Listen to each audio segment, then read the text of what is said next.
sabrosito. ¿Cómo funcionan las enzimas? Las enzimas pueden funcionar dependiendo de el tipo de interacción que tengan con el sustrato. Bien, estos tipos de interacción son catálisis enzimáticas. Entonces, estos tipos de catálisis, las enzimas pueden clasificarse en, o estas catálisis pueden clasificarse en, una catálisis por proximidad. ¿Qué quiere decir eso? Que la enzima necesita estar bastante acoplada, es decir, deben estar bastante coordinados el punto de unión de la enzima con el punto activo, el punto de activo de la enzima, perdón, con el punto de unión del sustrato para que se pueda dar la catálisis.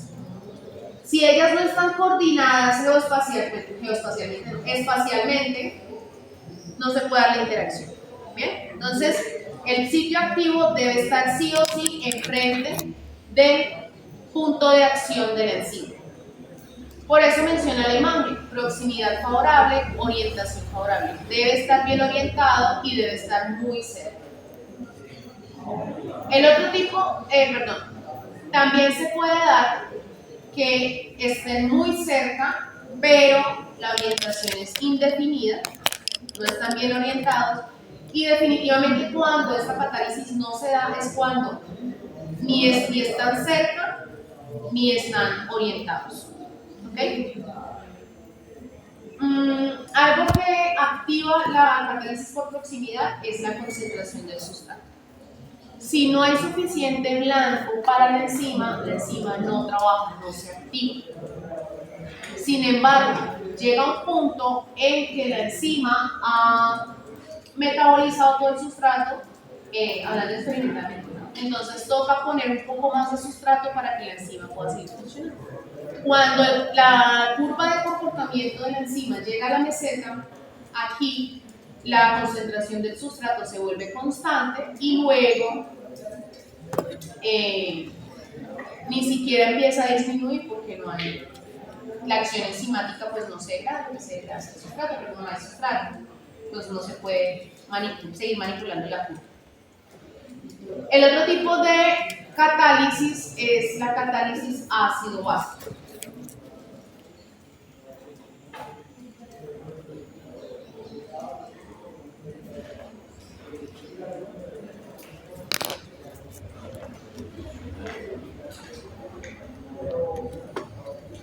Bien, en la catálisis ácido-base, el grupo prostético que haga parte de la enzima debe favorecer las reacciones de oxidorreducción. Bien, porque lo que hace esta enzima es una reacción de oxidorreducción. Puede ser entonces una peroxidasa, una oxidasa, una monoxidasa, bien, que participe en la transformación de sustratos a productos mediada por las reacciones de oxidorreducción. Básicamente, esta catálisis depende entonces de la cantidad de bases que haya dentro de la reacción para poder activar esas reacciones.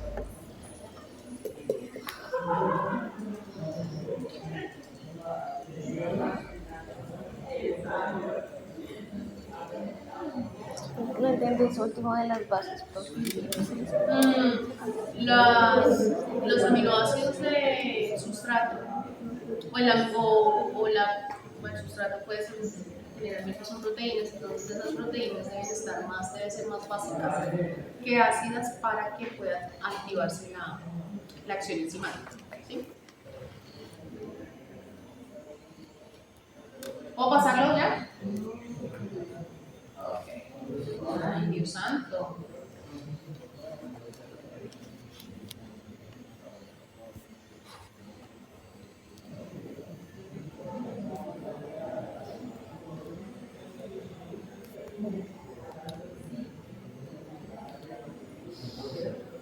Ok. Bien. Y encontramos los dos últimos tipos de catálisis, que es la catálisis por tensión y la catálisis covalente. La catálisis por tensión se refiere al rompimiento que hay de un sustrato a partir de la función lítica de las enzimas. Me refiero a que la acción de las enzimas, la acción enzimática para esta catálisis tiene que ser una función de rompimiento.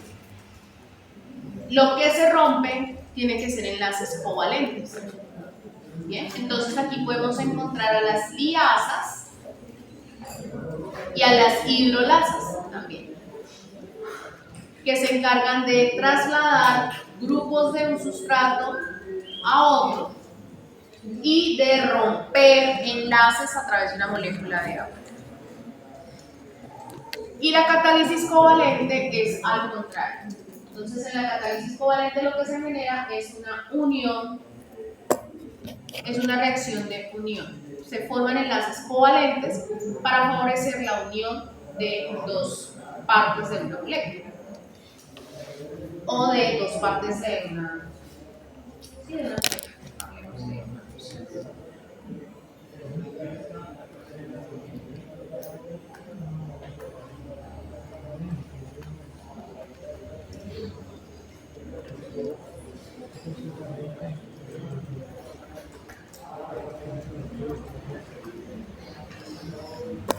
¿Listo?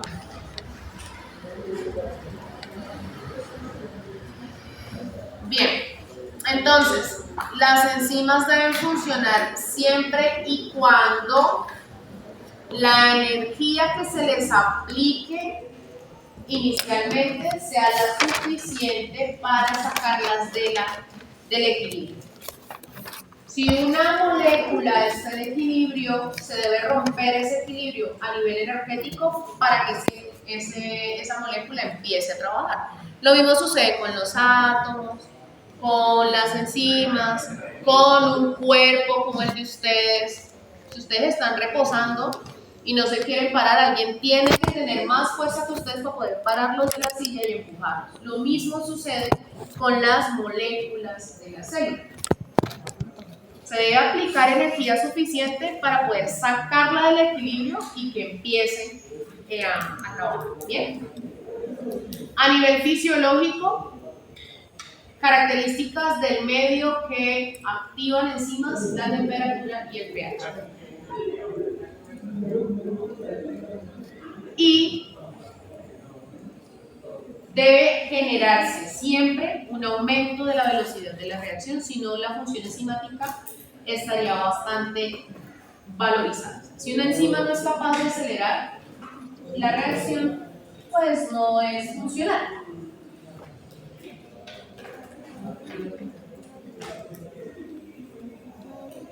Hay tres características del medio o factores que se encargan de activar una enzima o de regular la función enzimática. ¿Bien? Por ejemplo, si una enzima tiene una temperatura de 37 grados, nunca les va a trabajar a 36 o nunca va a trabajar a 36. O si la enzima trabaja siempre a 36 y la ponemos a 37 grados, esa enzima empieza de una vez a desnaturalizarse. Entonces se daña. ¿Okay? Las enzimas, al igual que todas las proteínas, tienen una temperatura clave, en donde se activan, lo que está por debajo las inactiva y lo que está por arriba las degrada. ¿Bien? La concentración del reactivo. Si no hay suficiente reactivo, ¿con qué van a trabajar? Y por último, el pH. Hay enzimas que están fabricadas para trabajar a pHs muy ácidos, otras que están fabricadas para trabajar a pHs fisiológicos.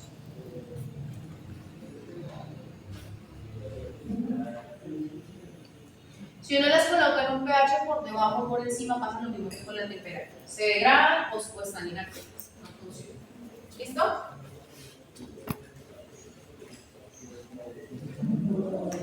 ¿Puedo pasar ya?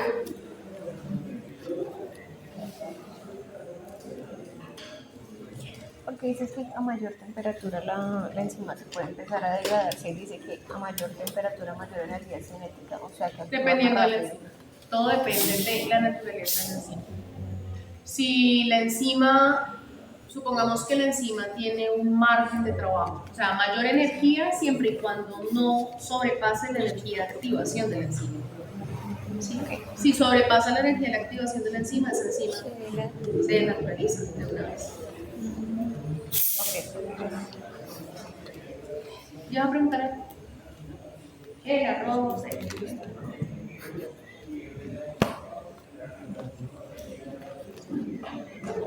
Después de que le metí tal base. Huele el estómago. Hablemos de los tipos de inhibición enzimática.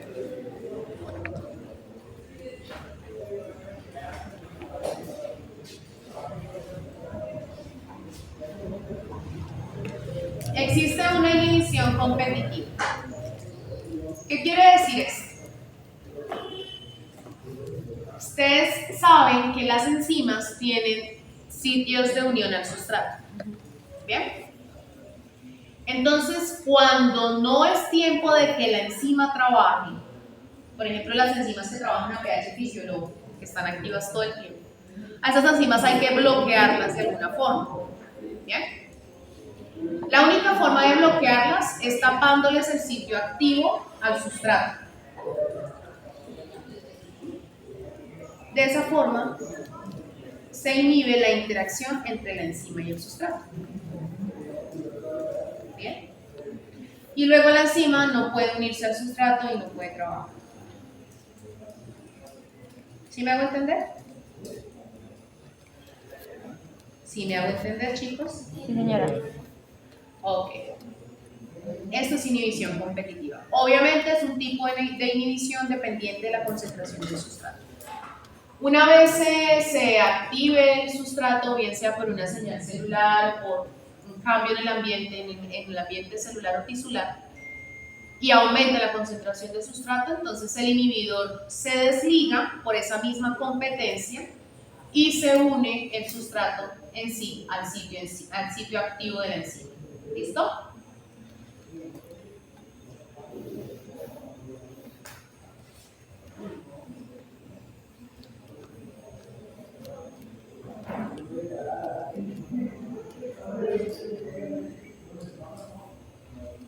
Bien. Y la inhibición no competitiva es que no hay competencia, pero hay una transformación de la enzima. Entonces, como hay una transformación de la enzima, modela o modifica la estructura tridimensional de esta proteína y en consecuencia el sustrato no puede unirse al sitio activo de la enzima. ¿Esto está claro o les hablé muy rápido? Sí. ¿No me podrías repetir la competitiva? ¿Aquí? Sí. Aquí hay un análogo del sustrato que se une a la enzima. Pero como no es el sustrato en sí, entonces la enzima no trabaja, no lo reconoce del todo. Sirve como un tapón para que la enzima no actúe y no se una al sustrato que está fabricado para ello. ¿Bien? Cuando aumenta la concentración del sustrato que es, entonces el inhibidor se desliga y la enzima funciona. ¿Sí? Es como si le pusieran un pico y placa. Cuando se activa el pico y placa, aumenta la concentración del sustrato, la enzima puede trabajar. Bien, y aquí se modifica la enzima. Es un inhibidor de la enzima, pero entonces no compite con el sustrato, sino que modifica la estructura enzimática. Como modifica la estructura enzimática, entonces ya el sustrato no puede unirse a la enzima. Y en consecuencia la enzima no puede transformar el sustrato. ¿Y ya? Eso es todo. ¿Listo? Sí, señora. Bueno, vamos a acabar.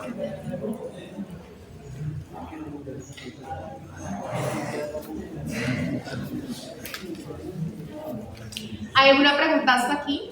En boga en humanos, ¿verdad? que para que se les disminuyan las arrugas, que por el envejecimiento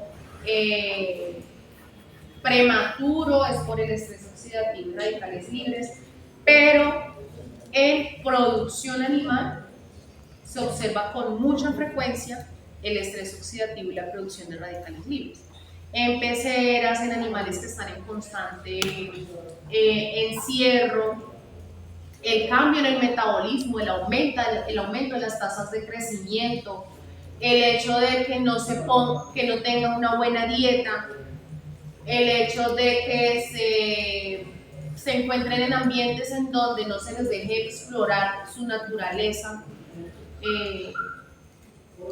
evolutiva, la que han adquirido a través de la evolución y todas sus costumbres evolutivas, eso hace que los animales generen radicales libres y que llegue un punto en el que estén enfermos por estrés oxidativo, que eso pues ya es una falla a nivel global por todas esas especies que se van a acumular. Pero entonces hablemos de qué son los radicales libres en sí. ¿Bien? Nosotros desde que nacemos estamos ya oxidándonos, ¿sí? Estamos ya muriéndonos. Porque el oxígeno en sí, o sea, el hecho de que seamos organismos aerobios y de que desarrollemos un metabolismo aerobio hace que se generen radicales libres. Lo que pasa es que a medida que envejecemos, el sistema de protección contra los radicales libres empieza a envejecer con nosotros. Al inicio de nuestras vidas, todo es Full HD porque las concentraciones de esos sistemas están altísimas, entonces ellos nos protegen mucho de estos radicales para que no entremos en estrés.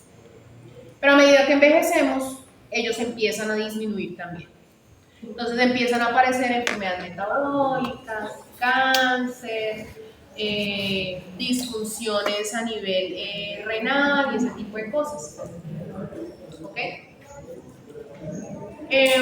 Entonces, los radicales libres, primero son producto del metabolismo, son moléculas o átomos que tienen al menos un electrón que no está pareado con nada. Entonces, como no está pareado con nada, ustedes saben que toda la naturaleza siempre tiende a buscar el equilibrio y a gastar la menor energía posible. Entonces, ellos como quieren buscar el equilibrio, tienden a buscar por dónde pegarse. Siempre. Y se pegan de cualquier lado, Donde haya otro electrón libre, ahí se pegan. Y se pegan a veces sin tener que estar en esos sitios. ¿Bien? Cuando se pegan a sitios en donde no tienen que estar, entonces generan, se roban el compuesto al que se pegaron y empiezan a deformar la estructura a la que se pegaron. ¿Sí me hago entender? Como si se les pegara una garrapata en la piel y ustedes al intentar retirarla se viniera piel con ella. Así pasa con los radicales libres. Entonces son supremamente tóxicos, provocan daños a nivel celular y a medida que aumentan provocan disfunciones a nivel tisular. ¿Cuáles son los principales radicales libres? El hidrógeno, el triclorometil, los superóxidos, todo lo que tenga oxígeno, como el superóxido de oxígeno, los glucosidroxilos, el peroxi, el alquil y los tioles y el óxido de nitrógeno. ¿Okay? Esos son los principales, esos son los que más abundan en el organismo.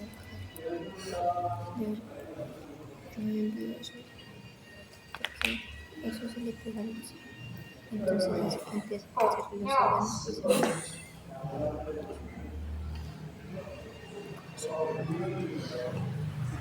Bien, ¿cuáles son las fuentes biológicas de la formación de radicales libres? La respiración celular, obviamente. El que estemos sometidos a un constante aumento de absorción de oxígeno, que estemos todo el tiempo haciendo ejercicio, a pesar de que el ejercicio es algo que viene innato en nuestro organismo. El hecho de que se practique el ejercicio constantemente también aumenta la producción de radicales libres. Oxidación de catecolaminas en el mismo metabolismo de las catecolaminas. Y las funciones metabólicas propias de la célula, como les mencioné anteriormente. La producción de prostaglandinas. ¿Alguien sabe qué son las prostaglandinas? ¿Cuándo aumenta la concentración de prostaglandinas? Biología celular. Cuando aumenta el dolor. Exactamente. Las prostaglandinas aumentan cuando aumenta el dolor, la temperatura y la inflamación. Exactamente. Bien. O sea que la respuesta inmunológica aumenta los radicales libres. Y la formación del ácido úrico también aumenta los radicales libres. ¿Bien? ¿Puedo pasar ya? Chicos, por acá. ¿Listo? Y afuera, antes sobrevivimos, antes no nos morimos jóvenes. Porque es que todo lo que hay en el ambiente nos hace daño. ¿Sí? La radiación, la contaminación, la inflamación producida por raspones, por moretones, por golpes, por lo que sea. Y la exposición al tabaco. ¿Bien? ¿Listo, chicos? Todos estos factores lo que hacen es producir radicales libres que dañan el ADN. Y recuerda lo que les dije hace rato, si hay ADN dañado hay proteínas disfuncionales. Y si hay proteínas disfuncionales, hay proteínas acumulándose en las células produciendo enfermedades. Por eso las enfermedades neurológicas tienen una base fundamental en el estrés oxidativo.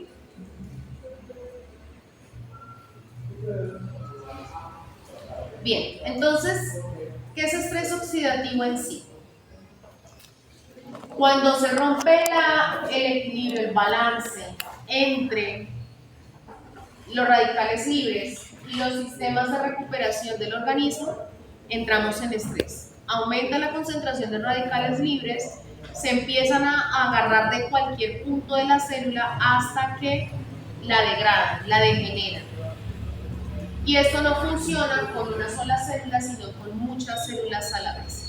Entonces, cuando se están muriendo las células por un aumento en la concentración, sobre todo de superóxidos, y no está la dismutasa por ahí para que agarre esos superóxidos, entonces aumenta el estrés oxidativo. ¿Bien? Eso es estrés oxidativo. Cuando no hay nadie quien repare los radicales libres, quien los degrade, quien los metabolice, se empiezan a acumular y dañan las células o los tejidos. ¿Listo, chicos? ¿Tienen alguna pregunta hasta aquí?